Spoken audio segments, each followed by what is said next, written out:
ஓம் ஹரி ஓம். பகவத்கீதையினுடைய 6வது அத்தியாயமான தியான யோகத்தை நாம் பார்த்து வருகின்றோம். இந்த தியான யோகத்தில் பகவான் கிருஷ்ணர் தியானத்தில் ஈடுபடுபவர்கள் வைக்கக்கூடிய அறியக்கூடிய சில மனதினுடைய தன்மைகளை பகவான் கூறுகின்றார். என்ன செய்ய வேண்டும், என்ன செய்தால் என்ன நிலை ஏற்படும், அமர்ந்து எதை செய்ய வேண்டும் என்று பகவான் இங்கு கூறுகின்றார். பகவான் இங்கு மனதிலே நினைத்து கொண்டு பேசுவது, ஆத்மாவை அறிந்த ஒருவன் தியானத்தில் அமரும் பொழுது அவன் ஆத்மாவை பற்றி நினைக்க வேண்டும் என்று பகவான் கூறுகின்றார். அதாவது வேதாந்தத்தை கற்ற ஒருவர் அந்த வேதாந்த ஞானத்தில் நிலை பெற அதன்படி அவனுடைய வாழ்க்கையை அமைத்து கொள்ள அதை குறித்து தியானம் செய்பவர்களுக்கு அந்த தியானத்தினுடைய தன்மைகளை எப்படி செய்ய வேண்டும், மனம் என்னவெல்லாம் எங்கேயெல்லாம் போகும், மனதினுடைய இயற்கை என்ன, அந்த மனதை நாம் இயற்கைப்படி விட்டுவிட்டால் அது விட்டுவிடாமல் அந்த மனதை என்ன செய்ய வேண்டும் என்று பகவான் கூறினார். பகவான் முதலில் கூற விரும்புவது ஷனைகி ஷனைகி உபரமேத் என்று கூறினார். ஸ்லோகம் 25. மெதுவாக அவசரப்படாமல் நீ கிராஜுவலி மனதை உன்னிடத்தில் வசப்படுத்த வேண்டும். அதனால் தியானம்ங்கிறது ஒரு குறிப்பிட்ட காலம் அல்ல, ஒரு குறிப்பிட்ட பருவகால கோர்ஸ் அல்ல, ஒரு குறிப்பிட்ட காலம்தான் பண்ணுறதுன்னு இல்லை. தியானம் என்பது வாழ்க்கை முழுவதும் தொடர்ந்து தவிர்க்க முடியாத ஒரு பயிற்சி அப்படிங்கிறார் பகவான். அதே நேரத்தில் சனைகி உபரமயத்தினா மெதுவாக தொடர் பயிற்சியின் மூலம் நாம் செய்ய வேண்டும். அதே பயிற்சி, ஒரு பயிற்சி. இப்போ எல்லா பயிற்சியுமே கொஞ்சம் காலத்தில் செஞ்சால் அது இயல்பாகிவிடும். தியான பயிற்சி மட்டும் எப்பொழுதுமே அது பயிற்சியாகத்தான் இருக்கும். ஏன்னா அது அதனுடைய மனதினுடைய இயற்கை. அவசரப்படாமல் படிப்படியாக இன்ச்சு பை இன்ச்சாக நீ கொண்டு வர வேண்டும் என்றார். எதை நினைக்க வேண்டும்? வெளி விஷயங்களில் நோக்கி, சப்தாதி ரூப விஷயங்களை நோக்கி, சப்தம் முதலிய நோக்கி ஓடுகின்ற மனதை ஆத்மாவிடத்தில் நீ நிலைப்படுத்த வேண்டும். ஆத்மாவுக்கு நீ படிப்படியாக கொண்டு வர வேண்டும். அதாவது சூட்சமான மனம். ஏன் மனதை கண்ட்ரோல் பண்ண முடியலன்னா, முதலில் அது மனதினுடைய இயற்கை என்று பகவான் அடுத்த உலகத்தில் சொல்லப்படுறார். ஏன் கண்ட்ரோல் பண்ண முடியலையே அப்படிங்கிற உனக்கு வருத்தம் தேவையில்லை. மனம் அடங்க மாட்டேங்குதே அப்படிங்கிற வருத்தம் தேவையில்லை. ஏனெனில் அது இயற்கை. ஆண்டவனே மனதை அப்படித்தான் படைத்து இருக்கின்றார். ஆனால் அதை கொண்டு வருவதுதான் தியான பயிற்சி. மனதை அடங்காத மனதை இயல்பாகவே அடங்கிய மனதுன்னு சொன்னால் தியான பயிற்சி தேவையில்லை. மனது அதனுடைய இயற்கை. தொடர்ந்து நாம் பயிற்சி செய்ய வேண்டும். ஏற்கனவே நம்ம பார்த்தது மாதிரி எப்படி பல் துலக்குவது, குளிப்பது இயற்கையாக தவிர்க்க முடியாதது ஆகின்றதோ, அது மாதிரி நம்ம தியானம் வாழ்க்கையில் ஒரு அங்கமாக இருக்க வேண்டும். சொல்கிறார், ஆத்ம தம்ஸ்தம் மன கிருத்வா ந கிஞ்சிதபி சிந்தையேத். மனம் வெளி விஷயங்களிலிருந்து நோக்கி ஓடும். ஓடுகின்ற மனதை மீண்டும் ஓடும், மீண்டும் இழு, மீண்டும் இழு என்று பகவான் கூறுகின்றார். ஆகையினால் மனதை தன் நிலைக்கு தன் நினைத்த காரியத்தில் கொண்டு வருதல் தான் மனதை அடக்குதல் என்பது. மனதை அடக்குதல்னா எங்கும் போகாமல் எதுவும் செய்யாமல் இருந்த தியான பயிற்சி அல்ல. அப்படி கண்டிப்பாக முடியாது. மனதை அடக்க போகிறேன், மனதை உருக்க போகிறேன் அப்படிங்கிறது என்ன அர்த்தம்?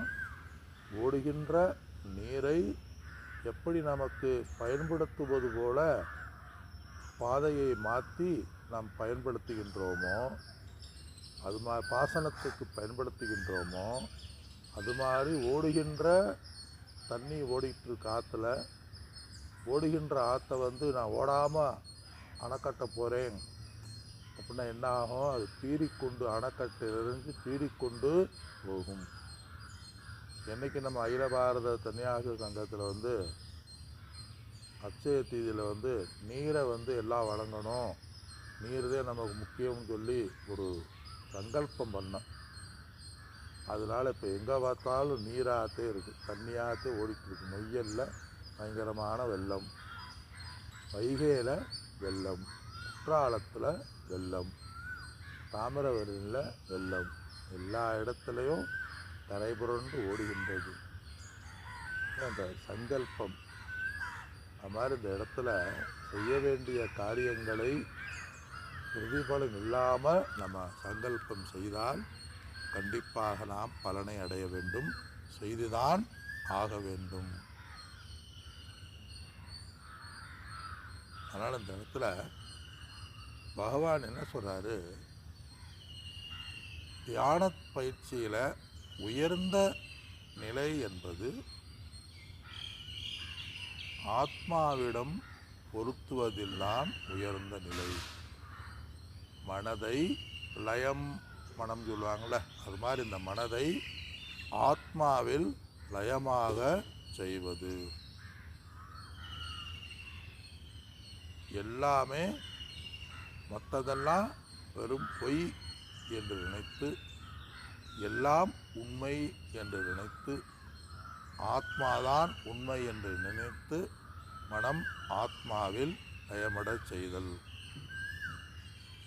அதாவது இந்து உபனிஷத்தில் சொல்லுது, ஆத்மாவில் மனதை லயமடைய செய்வதுதான் தியான யோகத்தினுடைய ஒரு உயர்ந்த நிலை, பரம ரகசியம். மெல்ல மெல்ல என்பதிலிருந்து, அதனால் மெல்ல மெல்ல இழுன்னு என்ன அர்த்தம்? அது சாதாரணமாக இது அவசரப்படக்கூடிய காரியம் அல்ல. ஒரே நாளை இழுத்து உட்கார வைக்க முடியாது. மனதை மெல்ல இழுக்கணும். எதில் இருந்து எப்படி இழுக்கணும்? சமந்ததக. சமந்ததக அப்படின்னா எல்லா இடத்திலிருந்தும் உன்னுடைய மனதை இழுக்க வேண்டும். எங்கெங்கே ஓடுகின்றதோ அங்கு எல்லா இடத்திலிருந்தும் உன்னுடைய மனதை இழுக்க வேண்டும் என்று பகவான் மீண்டும் அந்த மனத்தினுடைய தியான பயிற்சியில் ஈடுபடுபவர், தியானம் செய்பவர் என்ன மனதிலே நினைக்க வேண்டும் என்றால், முதலில் மனதினுடைய தன்மையை ஆராய்ச்சி செய்து மனம் இப்படித்தான் என்று உணர்ந்து தியானத்தில் ஈடுபட வேண்டும்.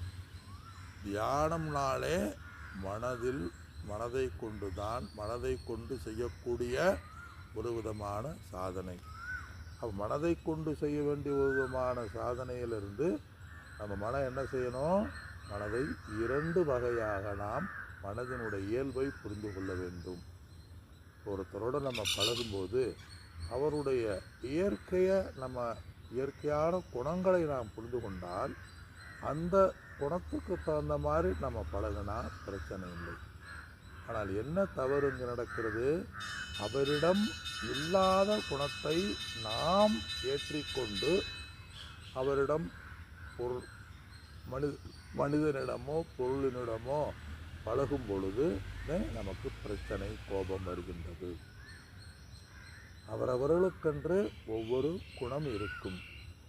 அந்த குணத்துக்கு தகுந்த மாதிரி அவரவர்களுடைய குணத்துக்கு தகுந்த மாதிரி நாம் புரிந்து கொண்டு செயல்பட்டால் நாம் அமைதியாக வாழலாம், அமைதியாக விவகாரம் பண்ணலாம்.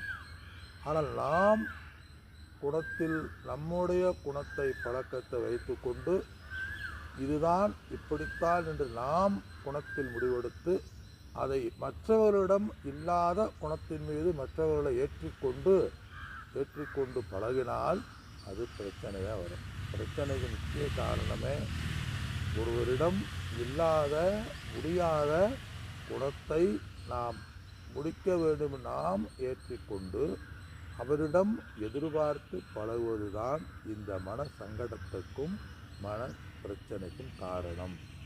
அதிலிருந்து என்ன தெரியுது? எல்லாருடைய மனமும் 2 வகையான தன்மையை உடையது என்று அடுத்த சுலோகத்தில் பவன் சொல்ல போகிறார். என்ன தன்மையாக உடையது? ஒரு இடத்துல அவர் உட்கார மாட்டாருன்னு சொல்லுவோம்ல, அது மாதிரி மனம் என்பது ஒரு இடத்துல உட்காராது, அங்கிட்டும் இங்கிட்டும் ஓடிக்கொண்டே இருக்கும். அது சஞ்சலம் என்றார் பகவான். மனதனுடைய தன்மை என்ன?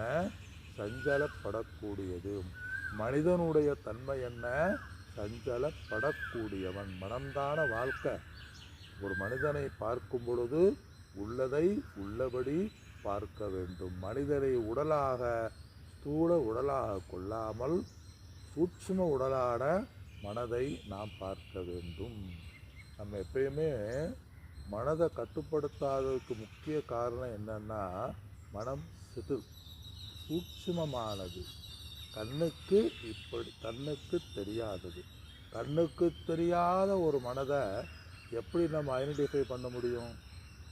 அதை எப்படி வசப்படுத்த முடியும்னா, கண்ணை மூடிக்கொண்டு தான் வசப்படுத்த முடியும். ஏன்னா கண்ணுக்கே தெரியாத போது எப்படி கண்ணை திறந்து வசப்படுத்துவீங்க? குதிரை, காளை அது மாதிரி வசப்படுத்த முடியுமா? வசப்படுத்தலைன்னா கண்ணுக்கு தெரிகிறது, பயிற்சி மூலம் வசப்படுத்தலாம். இப்போ கண்ணுக்கு தெரியாத மனதை என்ன செய்யணும்? கண்ணை மூடிக்கொண்டு கண்ணுக்கு தெரியாமல் மனதை வசப்படுத்த வேண்டும். அதனால் தியான பயிற்சி இருந்தோன்னே கண்ணை மூடிடணும். காரணம் என்னென்னா, கணக்கு தெரியாது,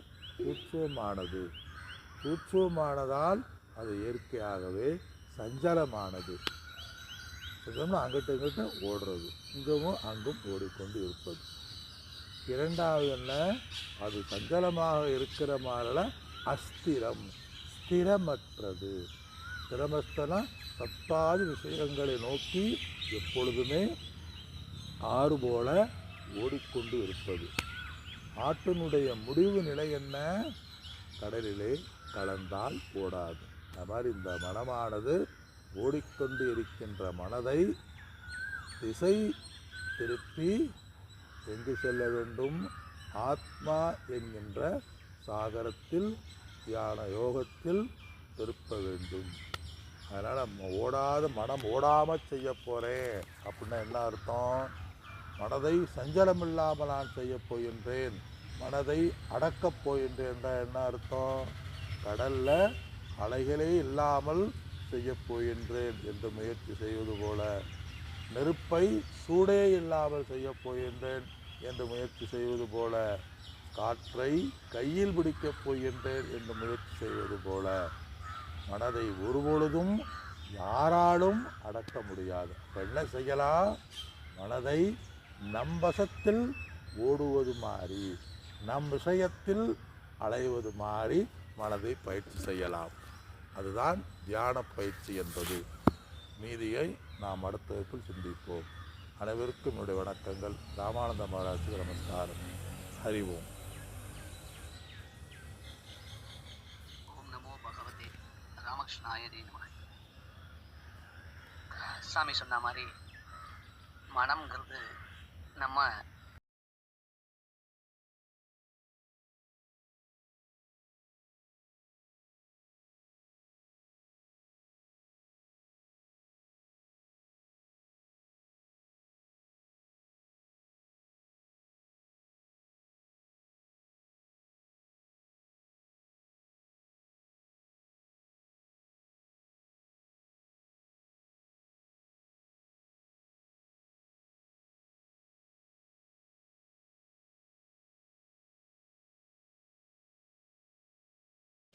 ஒரு அறிவிப்பு. இத்துடன் வகுப்பு முடிந்தது. தினந்தோறும் பகவத்கீதையினுடைய ஒவ்வொரு அத்தியாயமாக நாம் காலை 6 மணியிலிருந்து 6:30 மணி முதல் ஒவ்வொரு அத்தியாயமாக நாம் பார்த்து வருகின்றோம். அதை சில நேரங்களில் ஆடியோ எடுத்து நம்ம பதிவிட்டு வருகின்றோம். 6 to 6:15 தினந்தோறும் காலையில் முடிந்தவர்கள் இது நேரடியாக கேட்கலாம். ஜூமில் டவுன்லோடு செய்து ஜூமுக்குள் நுழைந்து நேரடியாக கேட்கலாம். ஹரி ஓம்.